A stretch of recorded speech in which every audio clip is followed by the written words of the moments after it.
Order! Order! You are an incorrigible delinquent at times. Behave yourself, man!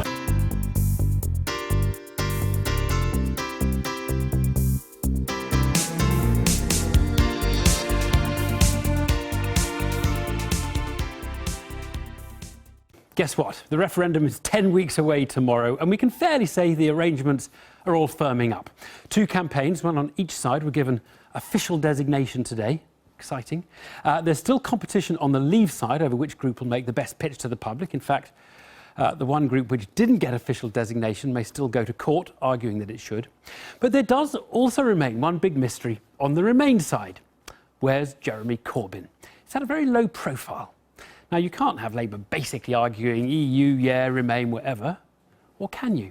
Well, tomorrow's a big day because Jeremy Corbyn will set out his support for staying in. All eyes on him to see how sincerely enthusiastic he sounds. And it matters to the Remain side because it won't win unless its supporters turn out to vote on the day. And a lot of them, with a leftward outlook, won't be inspired by David Cameron to do so. Our political editor David Grossman reports.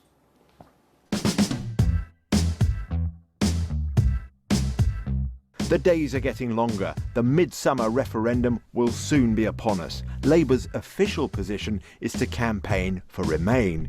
But is the party, and specifically its leadership, doing enough of that campaigning? Critics say Jeremy Corbyn has been nowhere near noisy enough in making the case.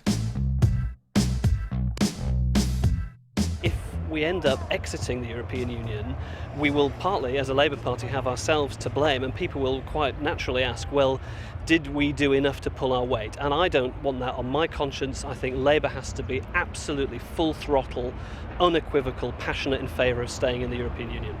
So how might people have got the impression that Jeremy Corbyn is, shall we say, lukewarm about the European project?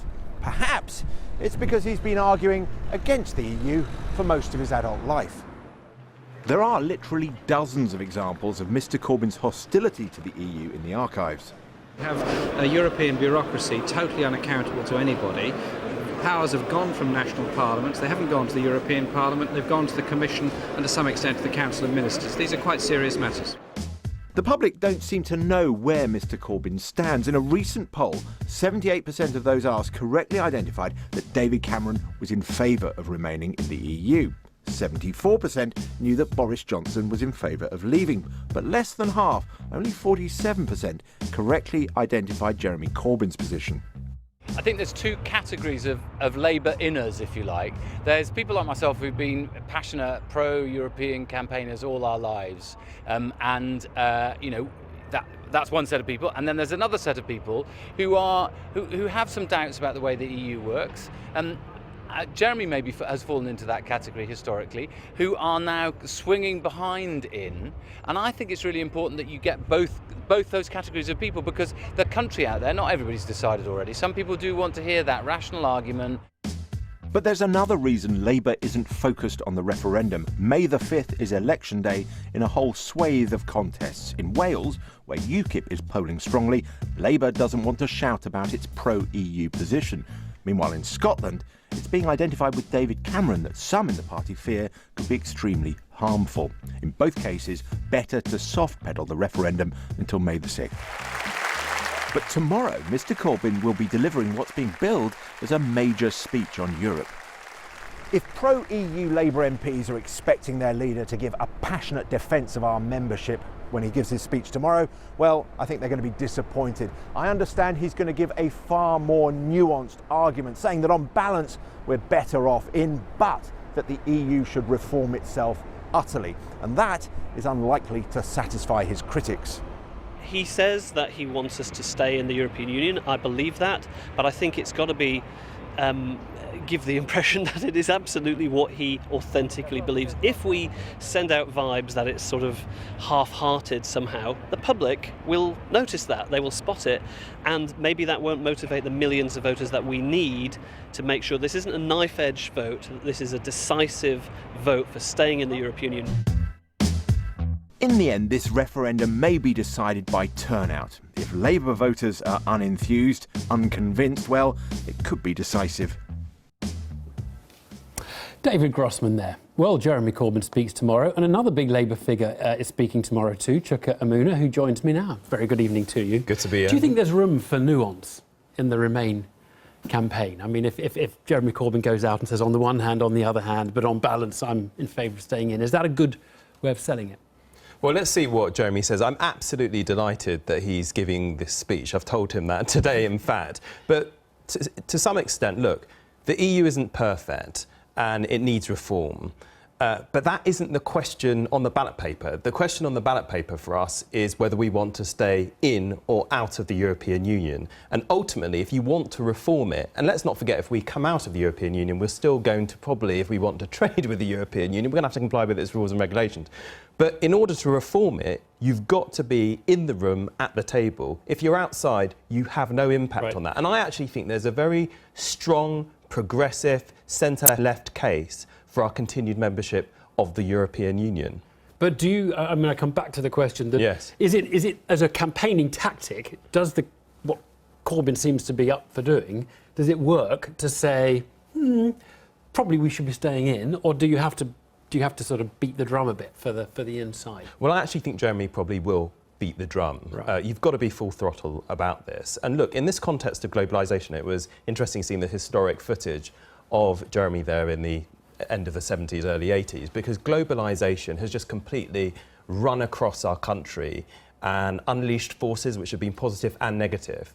And if we want to stop, for example, multinational companies holding countries to ransom, playing off terms and conditions of workers here against those abroad, being in a European Union that sets minimum standards across 28 member states provides huge protection to that. And then if you look at other big left causes, the environment, pollution knows no borders. You have to deal with that on a cross-border basis. And global poverty, look, for every pound of aid we spend through the European Union, it is matched by £6 from other member states. It's interesting, because you've put what you'd say as a sort of a left-wing case. Why has the left, and why does the left, or many on the left, remain so equivocal about membership of the EU? I think this is changing. I think there has been hesitancy and equivocation because there was nervousness around the EU renegotiation. And the Prime Minister, let's not forget... but it goes back way before, doesn't it? It goes back to the early 80s. Well, and many have never switched from the position they had in the early 80s all the way through. It does, because some on the left saw the EU as kind of a corporate club.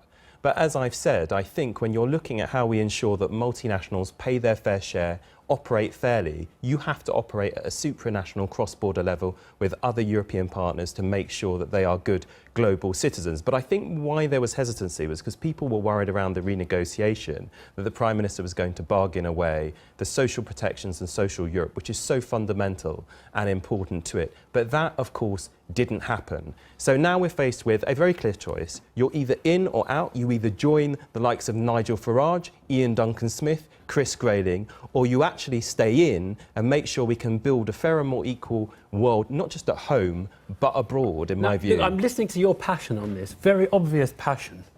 Let's be honest, you feel much more strongly about June the 23rd than local elections on May the 5th, don't you? I mean, basically, who's going to be the Mayor of London for the next 4 years pales into insignificance for you to the decision about whether Britain permanently stays in the EU or comes out.